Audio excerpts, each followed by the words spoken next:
Previously on the Orpheon, our great hunter attempted to take down the world's ultimate monster, a feat not acquired by many, and so was also the case for our hero. And so today, we continue his journey. Well, it's been a while since I last fought the unstoppable Ruperticus, and I am too stubborn to either get a new armor set or get good at the game and learn its patterns. So, instead, I'm going to have other people carry me so I can finally finish this quest and continue with my journey by doing a completely different approach. Right, guys? Yeah, let's do this!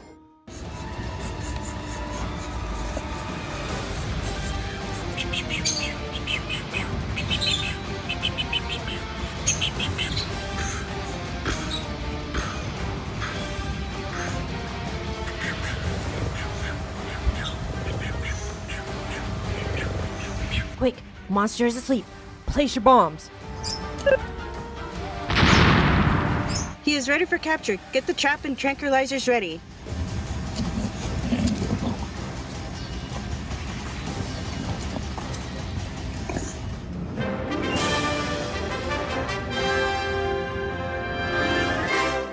I can't believe we've actually done it! Now, what is next in our hunting journey? Well, you have to either level up your backyard or grind out your master rank to attract new monsters. Huh, that doesn't sound like too much fun. What if we do some DLC quests, like say Extreme Behemoth instead? Yeah, about that. Some of them are not available right now because the Capcom gods deemed it so. You're kind of screwed at the moment. Well, this certainly sucks. I can still remember the days when I was starting my career in college when one of my new friends, Gil, came over to me one night and said, "Hey buddy, do you want to play this game called Monster Hunter with me?" And perhaps out of peer pressure or sheer curiosity, I said, "Sure." And we went to the local game store so we could get my own copy of Monster Hunter 3 Ultimate. And from that day onward, my gaming life had completely changed forever. I immediately got hooked with the game because you got to fight things like this, and this, or even this. The combat was so much fun, being easy to learn and hard to master. And the rewards were super cool in the forms of these awesome looking weapons and armors that I quickly got my other friends equally addicted to the series, and from there on we would spend almost every night just playing the game into the late hours of night. Man, those were the days. Back then, this game was somewhat known around campus or other gaming circles, but not everyone was a fan of it. Fast forward a couple of years later and whabam! Capcom makes a whole new crazy Monster Hunter game for the main consoles, and the series finally becomes a huge success with the general public. But part of this sudden popularity isn't only because the game came out on a stronger hardware with breathtaking visuals and amazing animations on the monsters. But I think it's more from all the quality of life improvements they added, which made this game a whole lot easier for newcomers to digest and enjoy. Stuff like making gathering a whole lot easier, since you don't need to carry bucknecks or pickaxes, and these materials no longer take place in your inventory while hunting, and instead are immediately sent to your box. The fact that you now can use any weapon with any armor instead of having to build 2 sets for Blade Master and Gunner helps streamline the overall experience. And that to have a certain skill, you no longer need 10 points, but just 1 to have the ability to be active, with the more points going into making it better. That adds a lot of more customization options for players to get their desired sets. The simpler crafting requirements alongside the new abilities with the Clutch Claw and the Slinger adds a whole new flow to the combat. The addition of layer armor sets lets players get better looking armor, so fashion hunting is overall easier than ever. To silly things like being able to help a random player mid-hunt by answering their SOS flare, and even being able to switch armors and weapons at campsites anytime during a fight. Add on to this that the cast of the original version of World was mostly comprised on whole new monsters, definitely added an extra flair for veterans, and shows that the team at Capcom can still come up with new battle mechanics that naturally flow with the gorgeous environments. But as you can probably tell from the video's title, I am not here to simply sing all of the praises of Monster Hunter World, because who hasn't done that in the internet at this point? But instead, I want to focus on the few things that bother me, specifically in Iceborne, that more or less held this game back from becoming my absolute favorite in the series. And note, these points are but nitpicks or complaints from my part, and I think this game is a must-have in my books. But instead, think of this video as a little constructive criticism that I hope the Monster Hunter team at Capcom will hopefully take into consideration in the future, seeing how they have actually changed some of the problems with the game in its many updates since its release. So before I get into the bigger problems I have with Iceborne, let me first address an issue that the expansion did not fix from the base game. And that is, say it with me, the weapon designs.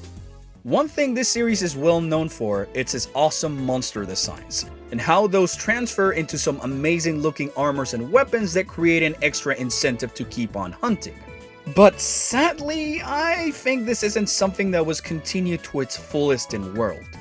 When I first fought Brachydios in Monster Hunter 3, I was so excited that this monster had one of every type of weapon available to you, and they all looked pretty slick and enticing, especially something like the dual blades that resembled its fists. So after paying for an expansion and getting to fight the same monster on Worlds, what I get is... What is this? This isn't a Brachydios weapon.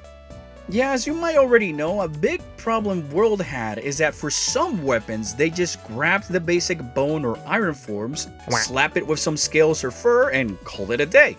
Back in the original version, I was able to kind of look past it, since I thought the team used the resources on stuff like the engine, combat, and armors.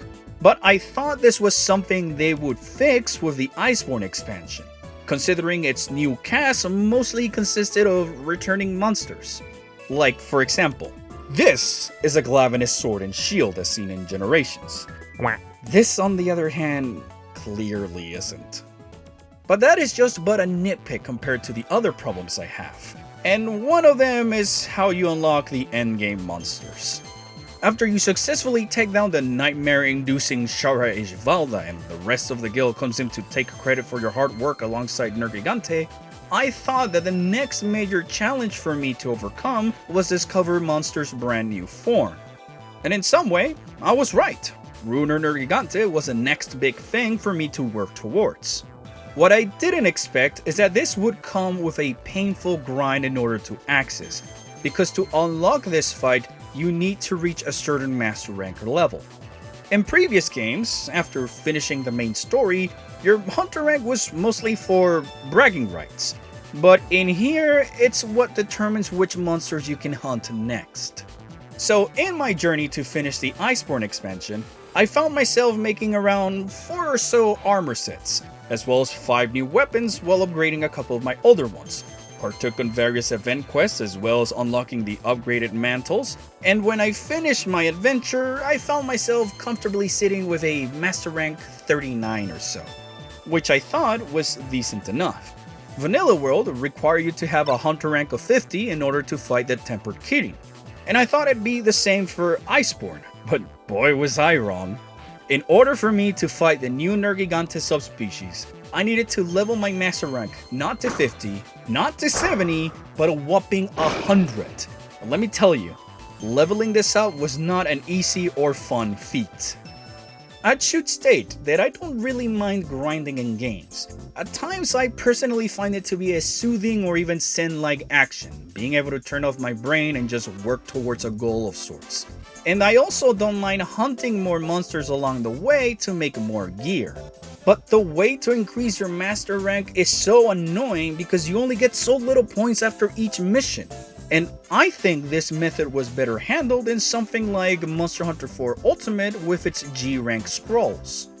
To make matters a bit worse, some other monsters like the Brute Tigrex also find themselves locked behind this mindless chore. But sadly, this isn't the only part where the game forces you to grind in order to level up something. Because it turns out there's a whole new map just dedicated to this, and geez, I just can't wait to do more mindless hunts in order to increase another arbitrary number like I do in my RPGs. Just in time. After completing the game, you're introduced to an area called the Guiding Lands, which is a combination of all the different maps from the game, where you can hunt anything to your heart's content without fearing of a timeout or feint limit, where you can also get new items to fully complete your weapons. This idea, in of it itself, sounds like a Monster Hunter's ultimate dream, a place where you can just simply come along and fight anything you want in one go. Or at least it would have been if it weren't for the fact that you have to do some tedious work to upgrade each region individually in order to get stronger monsters to appear. At first I thought I probably would have to spend some resources to improve each area to attract a particular group of monsters, be it with the aid of an NPC, or maybe going into the different areas and making them look pretty with things like flowers and birds, creating a sort of mini side game in the process. Doesn't that sound like a nice idea to you? A new mode where you can do something else besides hunting. But instead we have to do it the hard way. And what do I mean by that? Say it with me. More mindless grinding. To upgrade the Guiding Lands to begin with, you need to perform hunts in each one of the areas. Which in and of itself honestly isn't that bad of a thing. But it's the number of battles that you need to do in order to increase the level of a particular location that can be so high that doing it starts feeling mundane, especially when early on you only have some of the weaker monsters available to you.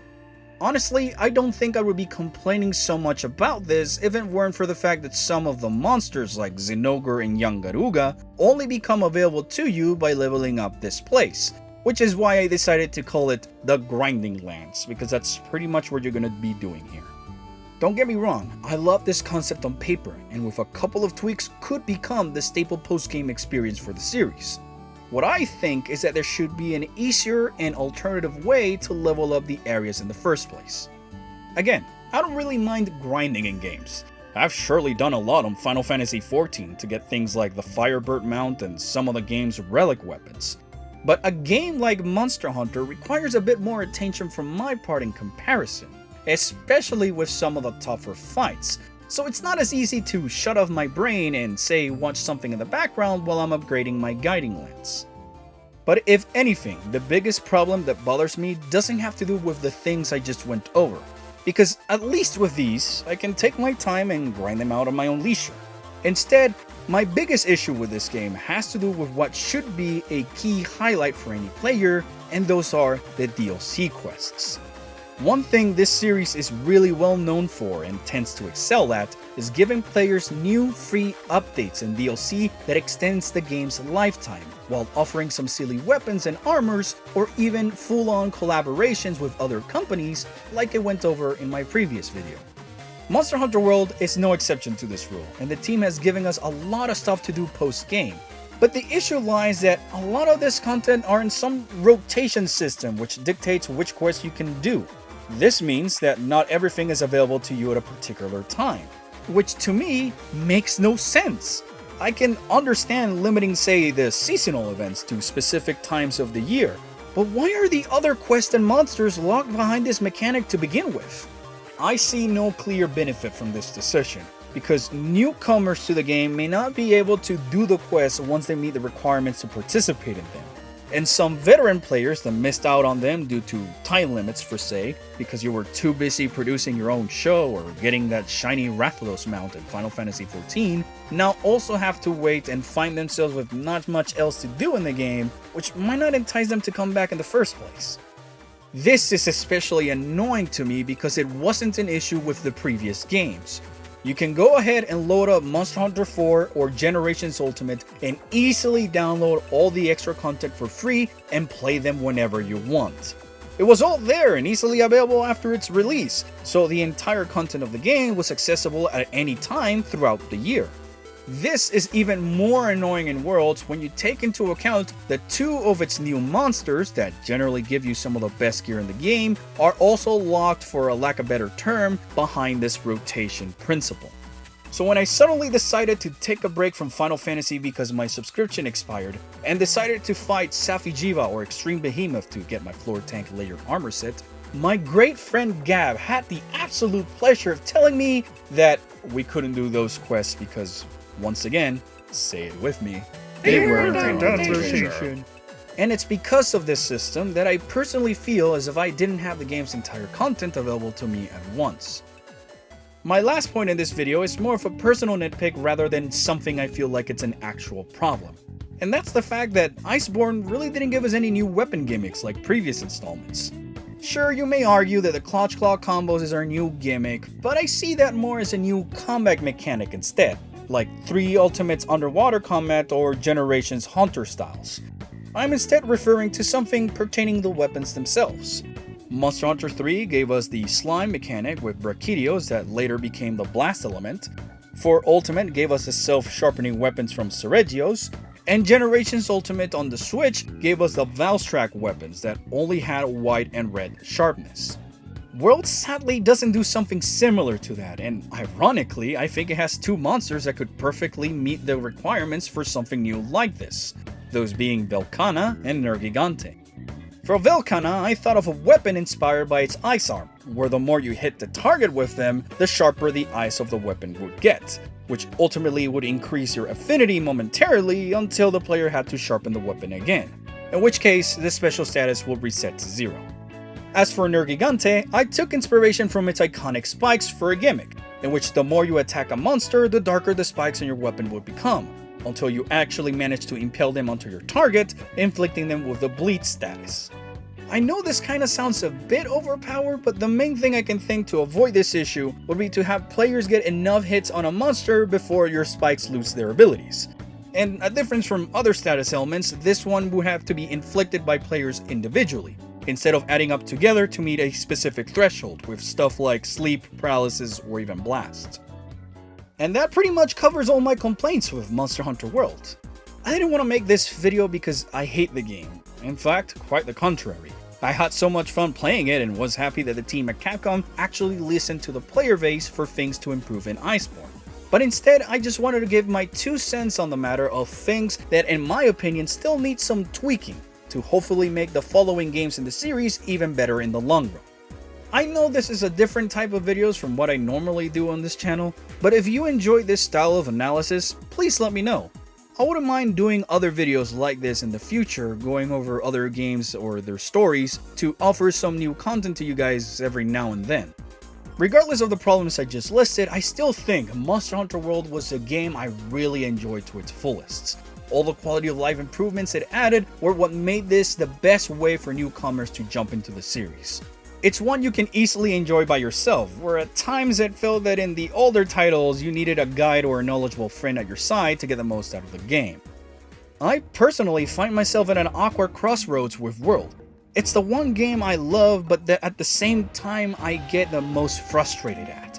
A similar feeling I felt with Xenoblade Chronicles 2 per se. I adore all the new features they added, but get annoyed by the things I just went over. But overall, I totally think the pros outweigh the cons in this regard. I am just happy that the future of this franchise is looking brighter than ever, with more people that are finally getting into the series and having as much fun as I did with my friends all those years ago when we started college. Now, if we could just get a collaboration with Kamen Rider, Nier Automata, or Xenoblade Chronicles at some point in the future. A man can dream, I guess. Well, at least we're still getting some more DLC coming out soon, and wait, oh my god, is that Fratellis? Everybody run!